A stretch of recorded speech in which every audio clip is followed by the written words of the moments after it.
Good morning, plus one commerce. Today we will read public, private, and global enterprises introduction.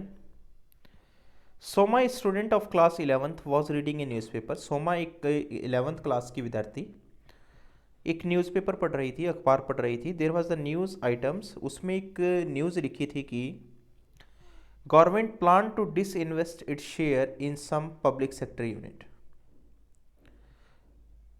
और government ने plan किया है कि हम कुछ अपने जो शेयर्स हैं वो प्राइवेट सेक्टर यूनिट में या पब्लिक सेक्टर यूनिट में डालना चाहते हैं. As they were incurring heavy loss, क्योंकि उन्हें बहुत सारा लॉस हो रहा है. एक्चुअली गवर्नमेंट जो है वो आजकल अपने शेयर को डिसइन्वेस्ट इसलिए करती है क्योंकि उसके पास कैपिटल की कमी है, उसके पास मैन पावर की कमी है, और मोर ओवर जो है वो कंट्रोल जो प्राइवेट सेक्टर यूनिट का होता है वो होल्ड गवर्नमेंट सेक्टर में नहीं होता. तो पब्लिक सेक्टर यूनिट कह लूँ या प्राइवेट सेक्टर यूनिट कह लूँ, इसके अंदर जो गवर्नमेंट है वो अपना पैसा लगाना पसंद करती है. At the same time it was written that some private companies, और इसी समय अगर मैं बात करूं तो it was written that some private companies and MNCs were earning so much of profit. उसमें ये लिखा था कि जो MNCs हैं, जो पब्लिक प्राइवेट कंपनीज हैं, वो बहुत पैसा कमा रही है. Maruti Suzuki limited which joint venture of Maruti company and Suzuki company of Japan. ये दो कंपनियां हैं बेटा, मारुति सुजुकी. यदि आप सोचते हैं कि एक है तो ये दो हैं, मैं आपको बता दूं. एक मारुति है और एक सुजुकी है. सुजुकी जापान की है और मारुति इंडिया की है. Was launching a new car in the market. वो एक नई कार लॉन्च कर रही है मार्केट में. She was curious to know about these terms like PSU joint venture. उन्हें ये चीज़ जो है वो पसंद आई है.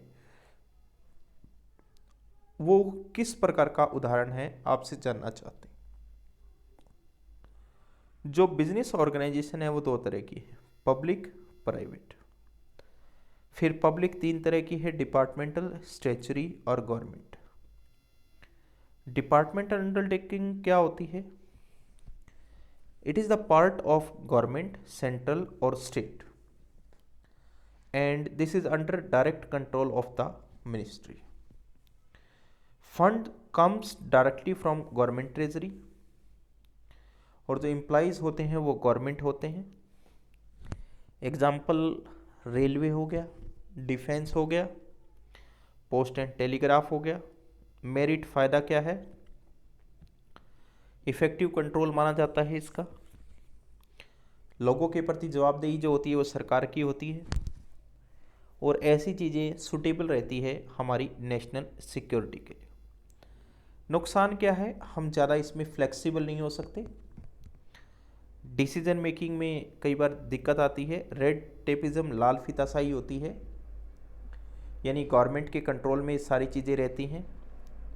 पॉलिटिकल इंटरफेरेंस ज़्यादा रहती हैं, और unable to take advantages of opportunity, हम अवसर का ज़्यादा फ़ायदा नहीं उठा सकते. Statutory corporation, they are created by special act of the parliament. ये स्पेशल एक्ट पास करके पार्लियामेंट का इशू की जाती हैं, जिसके अंदर पावर और फंक्शंस होते हैं, रूल्स एंड रेगुलेशन होते हैं, और जो एम्प्लॉइज़ होते हैं वो गवर्नमेंट होते हैं, लेकिन गवर्नमेंट का कंट्रोल इसमें ज़्यादा होता है क्योंकि ये एक विशेष मिनिस्ट्री के तहत ओन्ड होता है. Statutory corporation is fully owned by the government, पूरी तरह से गवर्नमेंट के द्वारा चलाई जाती है. It is having a separate legal entity, ये अपने खुद के नाम से बिजनेस करती हैं. Its employees are not government employees. देखिए ये कहता है कि its employees are not government employees. इसके जो एम्प्लॉइज है वो गवर्नमेंट एम्प्लॉइज नहीं होते हैं. देखिए बेटा, गवर्नमेंट एम्प्लॉइज नहीं होते हैं, इस बात का मतलब ये है कि उनको प्राइवेटली भी रखा जा सकता है, लेकिन जवाबदेही जो होती है वो उनकी सरकार के प्रति होती है. जो उसमें कुछ नुमाइंदे जो होते हैं, जो एम्प्लॉयज़ होते हैं, वो बेटा गवर्नमेंट के द्वारा सिलेक्टेड होते हैं, लेकिन प्राइवेट एम्प्लॉयज़ को भी इसमें रखा जा सकता है. बोर्ड ऑफ डायरेक्टर भी गवर्नमेंट अपॉइंट करती है। अब यही बात आप ये लगा लीजिए, जो बोर्ड ऑफ डायरेक्टर है, जो इस सरकार के नुमाइंदे हैं, ये इसमें डिसीजन मेकर होते हैं। तो भले ही ये गवर्नमेंट एम्प्लॉइज नहीं है, लेकिन गवर्नमेंट के द्वारा ही नियुक्त किए गए। इट प्रिपेयर्स, ये अपना खुद का बजट तैयार करती है। And can retain its earning, और अपनी अर्निंग को अपने पास रख सकती है।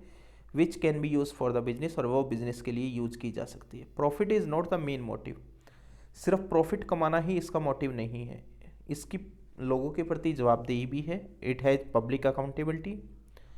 Usually it is free from all type of interference, इसमें यूजुअली क्या होता है कि ये बिल्कुल फ्री होती है किसी भी प्रकार की इंटरफेरेंस से। Merit, free from undesirable government, the government does not interfere in their financial matter, government कभी भी फाइनेंशियल मैटर में दखल अंदाजी नहीं करती। It is relatively free from red tapes and can take quick decision, ये क्विक डिसीजन ले सकते हैं। गवर्नमेंट के प्रति कोई इसमें ज़्यादा इंटरफेरेंस नहीं की जाती है। Its policies are subject to the parliamentary control, इसकी जो पॉलिसीज़ हैं वो संसदीय कमेटी तय करती है। विच इंश्योर, जो ये इंश्योर करती है कि वो पब्लिक के इंटरेस्ट को बरकरार रखेंगे।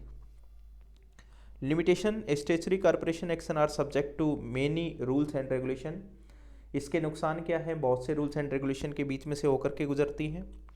गवर्नमेंट और पॉलिटिकल इंटरफेरेंस बहुत ज़्यादा रहता है, और जब पब्लिक की बात आती है तो बेटा इसके अंदर करप्शन भी ज़्यादा होता है, और बोर्ड ऑफ डायरेक्टर जो होते हैं वो अपनी पावर का गलत इस्तेमाल करते हैं।